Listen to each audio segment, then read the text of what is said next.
నేను ఎందుకు పుట్టాను? ఈ ప్రశ్న ఒక్కసారి కాదు, నా జీవితంలో ఎన్నోసార్లు నన్ను వెంటాడింది. నేను దేవుడికి ఎందుకు గుర్తొచ్చాను? ఈ భూమిపై నన్ను ఎందుకు పంపించాడు? పుట్టినప్పటి నుంచి సమాధానం వెతుకుతూనే ఉన్నాను. బాధలొస్తే దేవుణ్ణి అడిగాను. కష్టాలు పెరిగితే నా ఉనికిని ప్రశ్నించాను. నేను తప్పు చేశాను లేదా ఈ ప్రయాణం అలా ఉండాల్సిందేనా? ఈ ప్రశ్నలతోనే నా ప్రయాణం మొదలైంది. అందరి మధ్యలో ఉన్న లోపల ఒంటరితనం నన్ను వెంటాడింది. నేనిక్కడ ఎందుకున్నాను అని నిశ్శబ్దంగా నన్నే అడిగాను. ఈ విశ్వంలో నా స్థానం ఏంటి అనే ఆలోచన మొదలైంది. చిన్నప్పుడు నవ్విన నేను ఎప్పుడు ఇలా మారిపోయాను? సమాధానం బయట లేదు, లోపల ఎక్కడో దాగుంది. ఆలోచనలు ఆగినప్పుడు నిజం వినిపించటం మొదలైంది. చీకటి అంటే అంతం కాదు, వెలుగుకు మొదటి మెట్టు.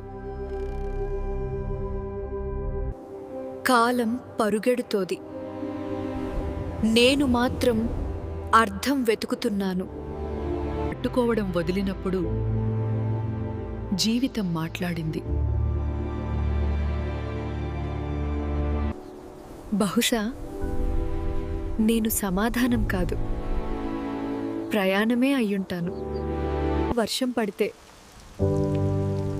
నేను ఆకాశం చూడలేదు, నా లోపల చూసుకున్నాను. నేను బలహీనుడినా లేక ఇంకా తయారవుతున్నానా? దేవుడా, నన్నిక్కడ ఎందుకు నిలబెట్టావు? నువ్వు సమాధానం ఇవ్వకపోయినా నిశ్శబ్దం చాలింది. ఎందుకంటే ప్రతి ఆలస్యం వెనుక ఒక అర్థం ఉంది. నేను అడిగిన ప్రశ్న తప్పు కాదు.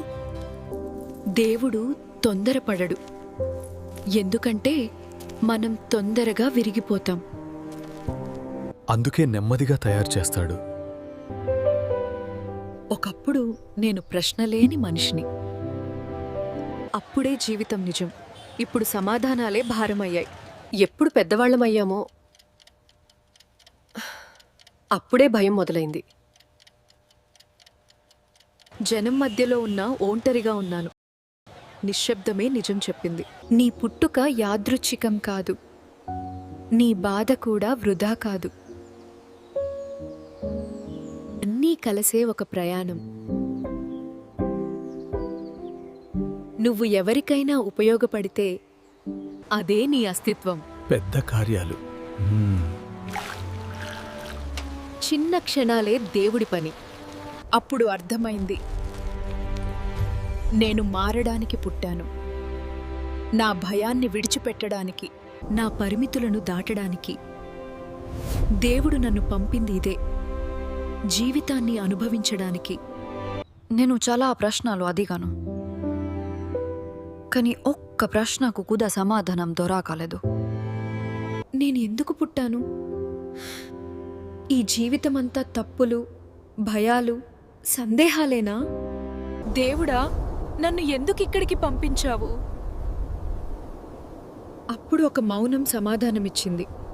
ప్రశ్నకు జవాబు బయట లేదు, నీ లోపలే ఉంది. నీ బాధల్లోదా నీ అర్థం దాగుంది. నీ ప్రేమలో నీ పని ఉంది. నీ పయనంలోనే నీ కారణం ఉంది. దేవుడు నిన్ను సంపూర్ణుడిగా కాదు, నడిచేవాడిగా పంపించాడు.